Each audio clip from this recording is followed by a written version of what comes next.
faceless laugh in the audience. Now look at me, full-blown attention whore. My name is Nicole, not Nikki, because I'm not a slut. Just kidding. I love being a slut. Anyone else? Yeah? Anybody got any fun kinks? Not brave enough? Alright, I'll go first. I really like to role play. My favorite is when my boyfriend dresses up as somebody really successful with a good credit score who actually eats ass. And I just dress up as someone who thinks he's really funny. I'm also bisexual, so I love a good threesome. My friends are always weird about it though. They're like, how can you watch a man with another girl? Don't you get jealous? I'm like, she might be sucking his dick right now, but I schedule all of his shit. I filed his taxes, and he had 6 jobs this year. And I'm the one who helps pay child support. Can't compete where you can't compare, ladies.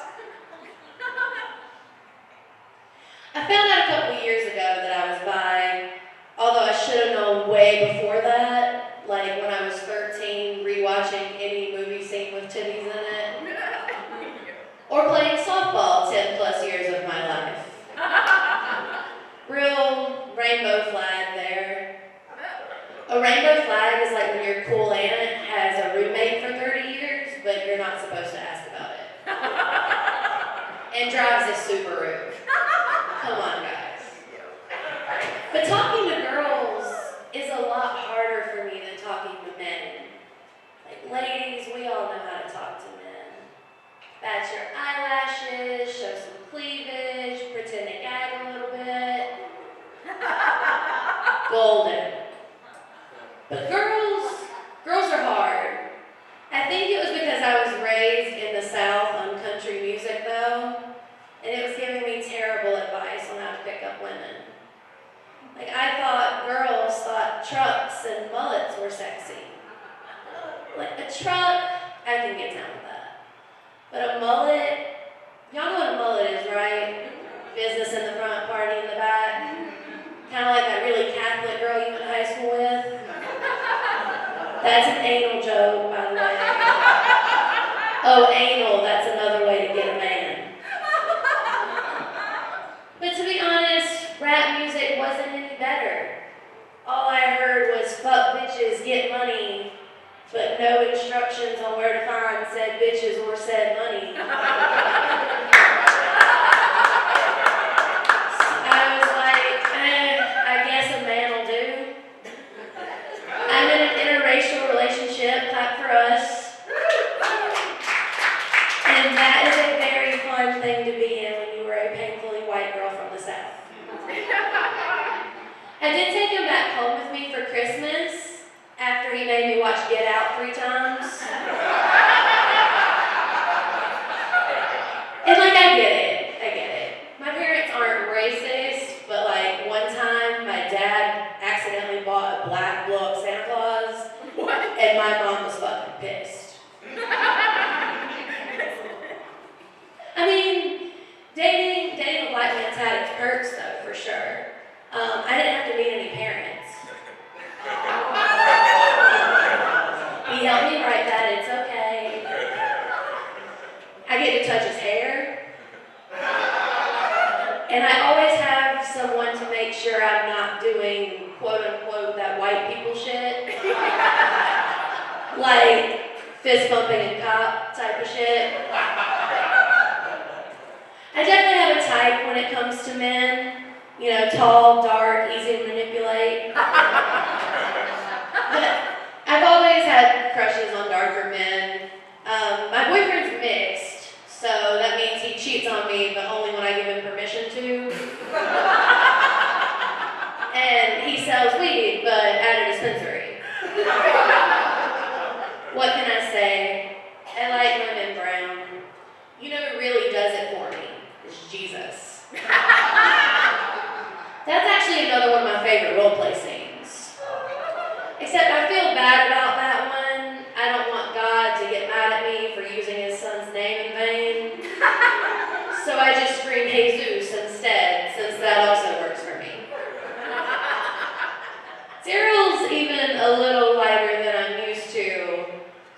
almost call him Darrell when we fuck so that I can come.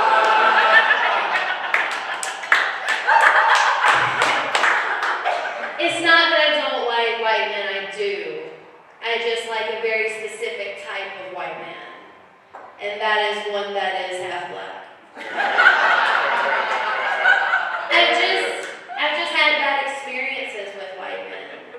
Like one that insisted on wearing a COVID mask the entire time we fucked. And like good for using protection up top, but thanks for the chlamydia. Now I have to change my name back to Nikki. Alright, that's been my time tonight, guys. You've been great.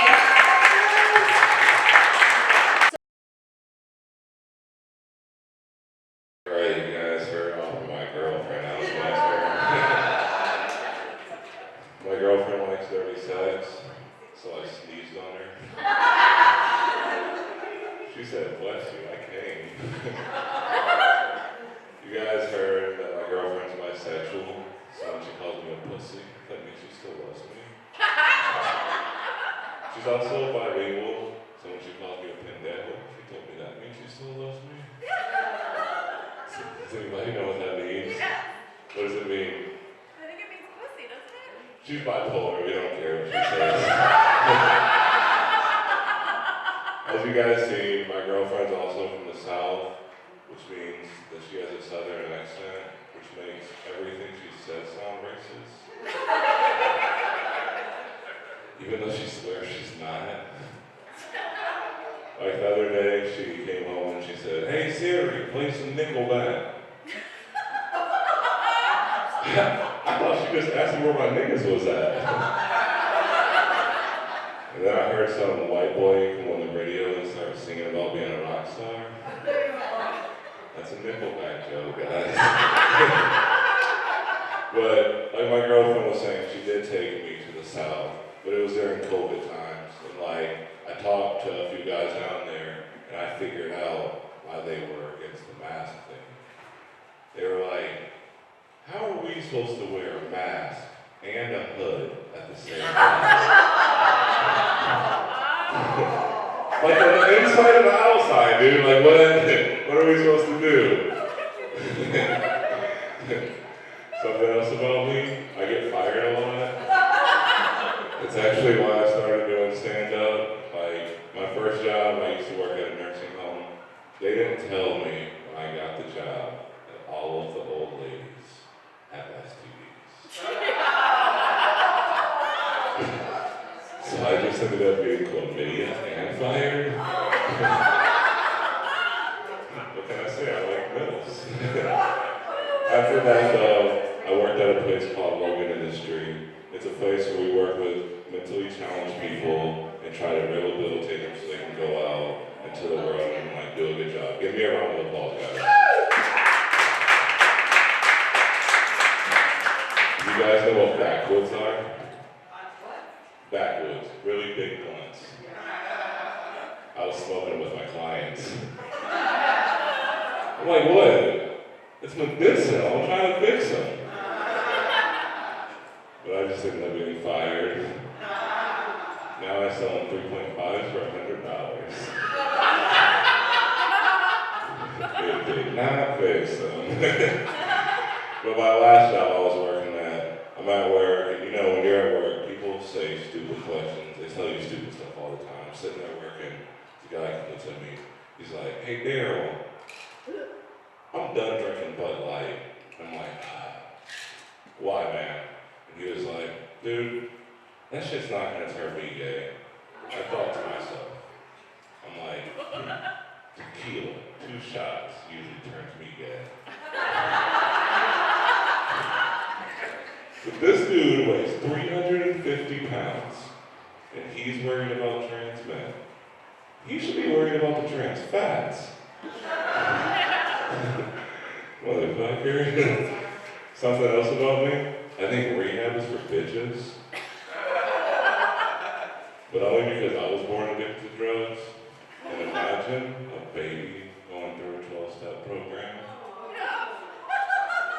He hasn't even taken his first 12 steps.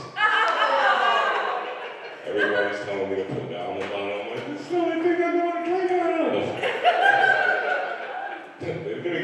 chip it did, and they said it was a choking hazard. Do I have anybody with the rehab in here? I just want the chip. I just want the chip. I recently started downloading a lot of apps. I found out the different kind of apps you download, you can find the kind of women you want. Like if you want a girl who's super gullible, she'll believe anything you say, just put it in red text. Christian Bingo. Every time. Super gullible.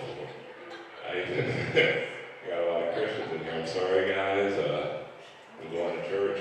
I went to church earlier today. I've even found an app where I can find all the big girls at. You guys know what app that is? DoorDash. You just find the lowest tip, biggest order, trashy white girl every time. Every time. All through high school, I rode the short bus. My mom wanted me to feel better about it. She told me that the big bus just had the big retards on it. Turned out to be truly. You guys heard I'm from Elkhart. My best friend recently came out and told me he was gay. Give it up for him, guys. He didn't want me to be mad. I was pissed. I waited 18 years for a blowjob. This was what we could have been practicing. Ever heard of friends with benefits?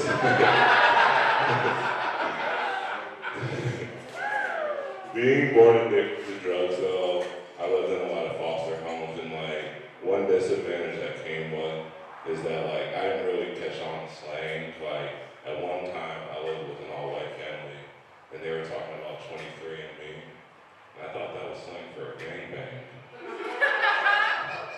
It's not. I actually recently took 23andMe. Turns out I'm a Hufflepuff. That's a Harry Potter joke, because none of the Hufflepuffs are black. I am in fact a Gryffindor. It's true, guys. But, like, at one time, I'm living with a black family, and I kept hearing them talk about shadow boxing. I thought that was just when two black guys fought in the dark. It's not. But something growing up in all these different homes, I did find out one thing to be true, and that is mental illness is just a white people thing. Hold on, listen to this though. Imagine a slave with ADHD. Everybody else escapes, he just gets distracted by a butterfly. But I see where the mental illness in white people would stem from. Imagine the Civil War going on, knowing that you're about to lose your best piece of farm equipment. Bitch, I'm anxious. Like imagine being a slave owner's wife, knowing you're not about to get any more black dick. Bitch, I'm depressed.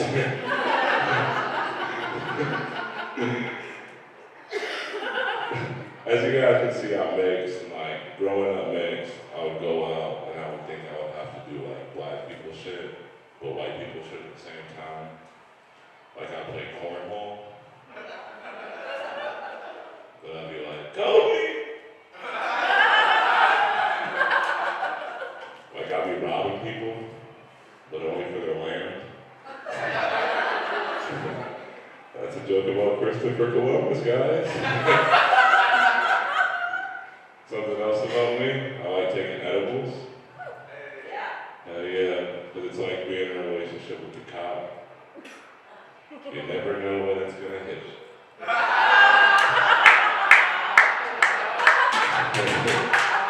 But yeah, cop jokes in here, there we go. But it will. 6 out of 10 times it will hit you if you're in a relationship with the cop. Talk to Brian at the end of the show. Do not talk to me, he will hit me too. But my brother did recently just get out of jail. He was in prison for 10 years, and he came home and he's telling me all about this shit.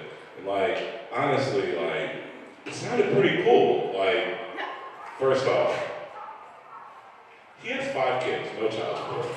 doesn't have to pay any child support the entire time he was in there. You don't have to decide what food you want. Shelter?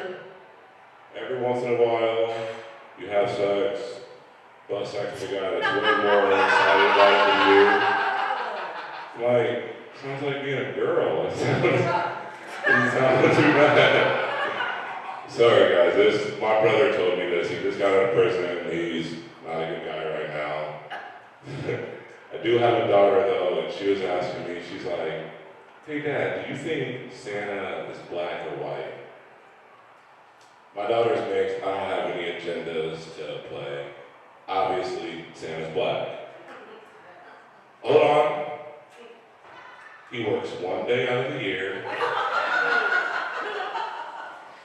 Where do you think those elves come from? That's like 70 kids he has. Breaks into your house. I think Santa's Nick Cannon, guys. Oh yeah, you got Nick Cannon. This is my last joke, I'm gonna get out of here, guys. I think kids today have it so easy, like, they can just look at their phone and watch porn. When I was a kid, we were broke. All we had were encyclopedias. I was into erotica way before it was erotica. Trust me, I checked. But, like, you know, they can just delete it. I have ripped out entire pages. Your mom can't see the S and the T page stuck together. It's not good. You guys think I'm gross now, don't you? That's all my time tonight, guys. Thank you.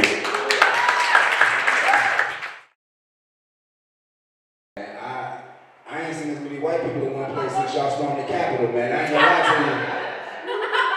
I'm a little nervous, man. Let me find out Brian booked me for a KKK rally. I'm gonna know something, where is the tree and rope when you need it, bro? What? Make me nervous, man. I like how everybody has their coat off, and I got my coat and my hat on right now. I look like a homeless person exercising his squatter rights. Like, I was here first!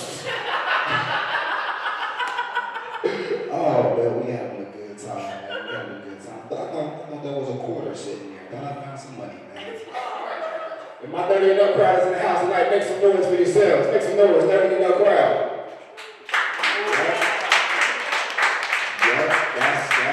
That's about as much energy as you can have when you get a 9 to 5 in the morning, huh?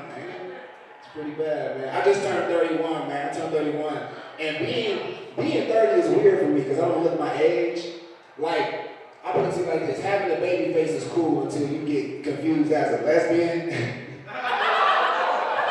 It's real cool, but like after that, it just started getting weird, man. I did a show last month, and it was a fundraiser for breast cancer. So they ended up having this entire week of like, you know, events to come out to.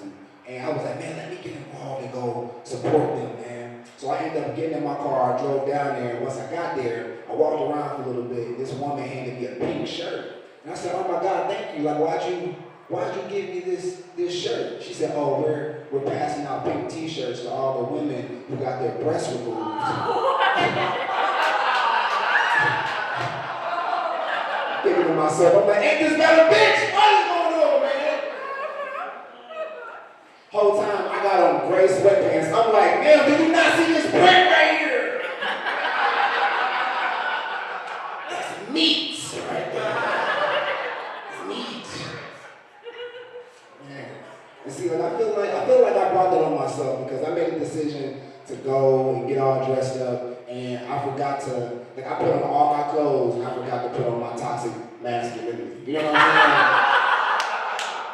saying? Because something tells me that if I had put my toxic masculinity on and I had got to that event and I was like, hey, where the titties at, bro? Show me the areolas. They would have knew I was a man at that point. You know what I'm saying? They would have knew that, man. Bad decision maker, bro. Bad decision maker. It's wild because I've always been a bad decision maker. Like I've always been one. Like I can think back even as far as like elementary, man. You know, like like in elementary, I thought the best way to get a girl's attention was by doing a backflip during recess. Okay. And I ended up getting more than what I asked for, man. I was walking through the hallway one time. I had been doing backflips for like 2 weeks straight. I had that little like scuba running start and stuff. I was good at it. I was really good. I ended up getting more than what I asked for, man. I was walking through the hallway and I was at the recess and I saw this group of girls and I heard this one, I ended up walking past. And I heard this one girl say, "Girl, isn't that the guy that always gets picked first during gym class?" And my ex stuck up for me, all right? She corrected her. She said, "Girl, no. That's that faggot that's always doing cartwheels by the jungle gym." I'm like, "Ain't this better bitch, bro?" I was mad, man. I was petty too, man, because I knew she had a math test after that, man. So I went to her desk that had a little, like, like pocket in it, and I just started burning all her pencils and shit. I was like, "Who's the faggot now?"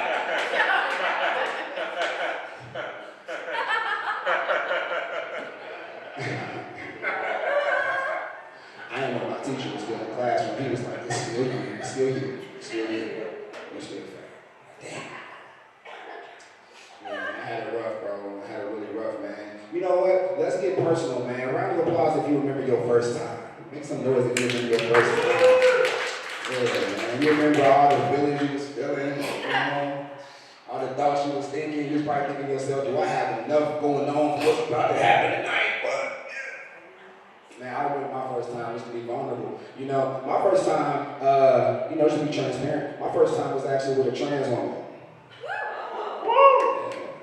I like Michigan, though. When I tell that joke in Ohio, you just hear everybody's booty hole just tighten up.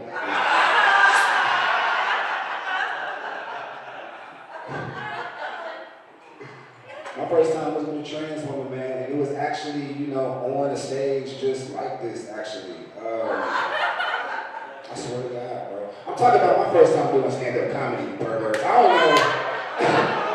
Get your mind out the gutter, man, please. First time I did stand-up, I was in a lineup with a trans woman, and it was all these subtle things going on that let me know she was trans, right? Like, she had this short pencil skirt on, but her pencil skirt was so short, her ruler was still hanging out a little bit. Bro, it was huge and veiny, bro. Like, you can see it. It had that big vein on top of it, it was just pulsating like.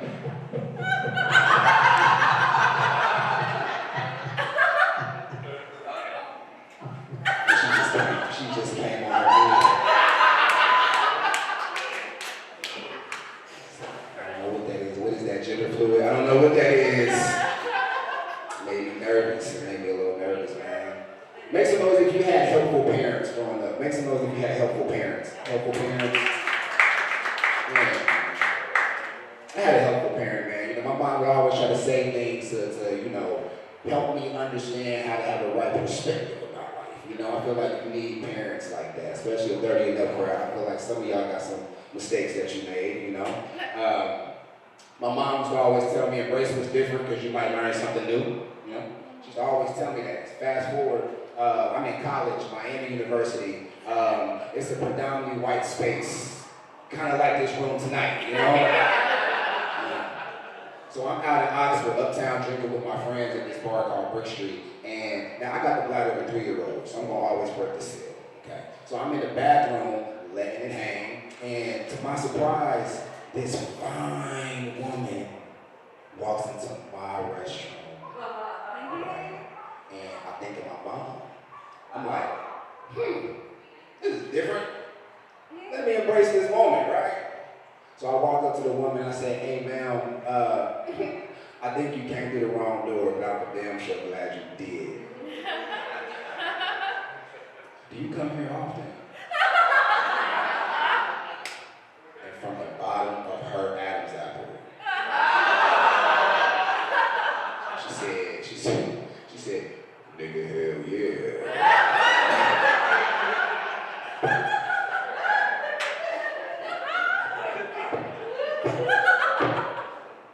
Y'all know what I learned that day, man? Hers was bigger than mine, bro. It was huge, bro. Like, she was washing her hands from the urinal, you know what I'm saying? Like, crazy, man. Remember to take your waist back. That's all I'm gonna say about it. That's all I'm gonna say about it, man. If you're black in here and you're doing well in life, make some noise for yourself. Yeah, clap it up for yourself. That's all good. It's all good. It's only okay. Two of y'all. Only one of you clap. So you're not doing so well tonight, sir. I'm sorry. What happened? Your student loans kicked in too? Goddamn. Looking for a sugar mama too, man. You ever notice that when black people get like a little bit of money, they start acting petty? You ever like notice that? You ever notice that? I notice it all the time, man, because it's like it's weird experiencing the world as a black person. Because like sometimes I notice how when black people get like a little bit of money, they start acting petty, right? Like a black person can get some money and then they'll take their whole family out to Shoney's. And then those like ghetto cousins come in misbehaving and they'll just start whispering to each other. See, this is why you don't let niggas into fine establishments. It's like, bro, Shoney's is a fine establishment, bro. The whole time they live in the suburb and they white neighbors are like peeking through the blinds like, who let these niggas into our neighborhood? I'm just saying, man, you a nigga to somebody still. I don't care how much money you got, bro. Depending on who you talking to, man. No? Okay. So y'all don't say that in the comedy show, but y'all don't say it in the car. I like it. That's fine. Say it, man. Say it. Just whisper that shit. Don't say it to me, please. Say that shit to me, man. Anybody in here got a favorite holiday? Got a favorite holiday? Yeah. Okay, how about this? Because y'all seem a little lazy. On the count of three, everybody just shout out your favorite holiday. All right? 1, 2, 3. Ooh, I heard Halloween. I love Halloween. I love it, man. Because the whole purpose of Halloween is to come as something that you're not. All right? You're supposed to be somebody that you're not, right? So I'm not sure what the homeless people are like in Michigan, but in Ohio, okay, especially Dayton, we got a different kind of relationship with our homeless people, all right? Like, we don't make fun of them, they make fun of us, all right? And Dayton has the most festive homeless people. Like, it doesn't matter what the holiday is, they're gonna show up and they're gonna show out. For example, like Halloween of this year, right? Halloween this year, it was this homeless dude on the exit of the highway. And he's off to the side, right? And he's dressed in like a 3-piece suit, clearly got it from Goodwill. He has black dress shoes on, and it's a box off to the side, okay? He cut 2 windows in the box. He cut out a door, and then he wrote the word sold on the side of it. Right, okay. You pick it up when I put it down. So I rolled my window down, man, and he was like, hey, baby, guess who I am? I said, hey, man, who are you, bro? He said, I'm a homeowner, baby. I said, that nigga spitting, bro. How did he do that? We got the same amount of assets, bro. I don't own a home either, bro. That's why I should have came at you shit, bro.